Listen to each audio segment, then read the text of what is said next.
भगवद गीता में भगवान श्री कृष्ण कहते हैं, मन का बेचैन होना उसका स्वभाव है। हमारे मन को लगता है कि अगर वह अलग अलग बातों के बारे में सोचता रहेगा तो हमें आने वाली हर मुश्किल और मुसीबत से बचा लेगा। पर ऐसा होता नहीं है। हम अपने जीवन का काफी अधिक समय सोच विचार करके परेशान होने में निकाल देते हैं। भगवान श्री कृष्ण कहते हैं कि मन का ये स्वभाव बदलना मुश्किल जरूर है, असंभव नहीं। अच्छा, अब आप एक बात बताएं, क्या आप कौवे को कह सकते हैं कि वो कांव कांव की आवाज ना करे? या फिर क्या आप किसी मेढक को कह सकते हैं कि वह पानी देखते ही ऊंची छलांग ना मारे? हमारे मन का भी कुछ ऐसा ही है। जीवन में कुछ भी होता है, अच्छा या बुरा, हमारा मन उस पर कांव कांव कांव करने लगता है।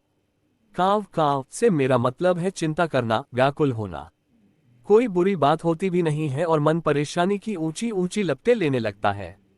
कभी कभी तो मुझे ऐसा लगता है कि हम में से कई लोग सिर्फ परेशान होने के लिए जीते हैं। सारी परेशानी, पीड़ा, दुविधा अक्सर हमारी मन की बनाई हुई कहानियां होती हैं। भगवान श्री कृष्ण हमें हमारे मन को शांत और स्थिर करने के लिए दो उपाय देते हैं। पहला, ध्यान लगाना या मेडिटेट करना। दूसरा, वैराग्य भाव सीखना। अब ध्यान या मेडिटेशन शब्द सुनते ही आप में से कई लोग कहेंगे कि आप आंख बंद कर सांसें अंदर बाहर नहीं ले सकते। यहां हम सब गलती कर बैठते हैं। मेडिटेशन या ध्यान का मतलब सिर्फ आंख बंद कर बैठना नहीं होता। मेडिटेशन का मतलब होता है अपना पूरा ध्यान किसी चीज पर लगाना और उसे हटने नहीं देना। अगर आप रोटी बना रहे हैं तो सिर्फ उस बात पर ध्यान दीजिए। अगर आप पिक्चर देख रहे हैं तो अपना पूरा ध्यान पिक्चर पर लगाएं। यह मत सोचिए कि पिक्चर देखकर आप अपना कितना वक्त बर्बाद कर रहे हैं।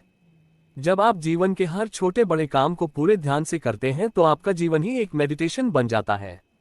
ऐसे जीवन में शांति, स्थिरता, साहस और सफलता का होना अनिवार्य है। वैराग्य भाव दूसरा उपाय।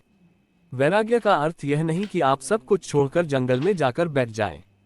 वैराग्य का सच्चा अर्थ है कि आप जो काम कर रहे हैं उसका क्या नतीजा या रिजल्ट निकलेगा उसकी चिंता ना करें।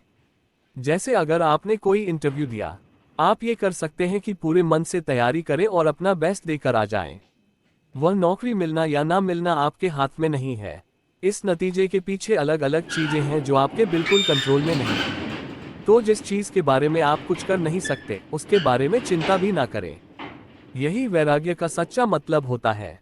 और यही है भगवान श्री कृष्ण का दूसरा उपाय, मन को चिंता की लपटों से बचाने का। याद रखिए, आप पूरे के पूरे इंसान हैं। समझदारी, संयम और कुशलता से भरे इंसान। आपका मन जब भी कोई की तरह अलग अलग बातों पर आपको परेशान करने लगे, तब अपने मन को भी प्यार से समझाए और शांत कर लीजिए। बस अपने ऊपर विश्वास रखिए कि आप कभी अपना बुरा नहीं होने देंगे।